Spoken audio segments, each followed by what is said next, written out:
Crosskartide hooaja alguseni on jäänud 4 päeva, et mis uus hooaeg toob, mis on põhiline?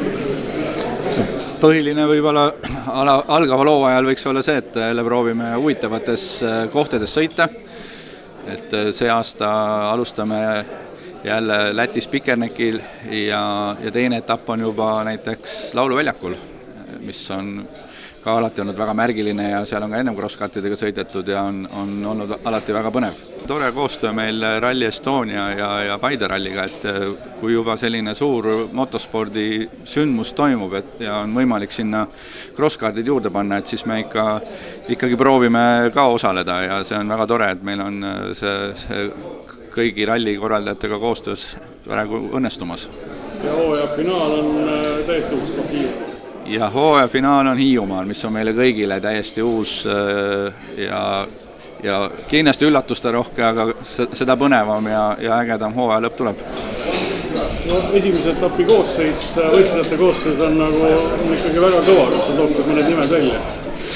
Jah, esimesel etapil on meil lisaks Martin Järveojale tulemas sõitma Martin Sesks, Joosef Ralf Nõgene tuleb sõitma ja samamoodi tulevad ju sõitma eelmise aasta meister Lukas Orav ja Frederik Märtin, nii et meil on, ma arvan, et see võidusõit tuleb väga, väga pingeline ja samas ka väga selline tore ja vaatemänguline. Laupäeval on esimene etapp, et palju sa oled testinud, kuidas sa oled valmis pannud uueks oleks? Jaa, eelmine laupäev siis käisin ühe korra proovimas, et kahjuks talv möödus vigastust ravides, et see talvehooaeg jäi vahele, aga nüüd on keha on konditsioonis ja laupäeval olen rajal. Esimene etapp on Pikerneki ja eelmisest aastast ma mäletan, et see oli selline see oli kõik Pikerneki võimalused kasutati ära, kardilajast suure ringrajani, et millise plaani ja eelteadmisega sa lähed?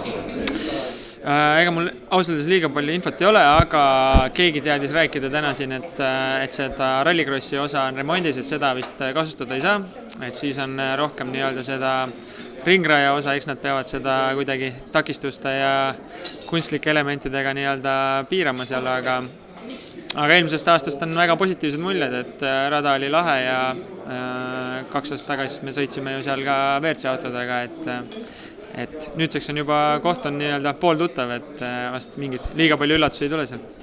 Mis mulje sulle üldse crosskardi kalender jättis selle aasta kogu hooaja kalender?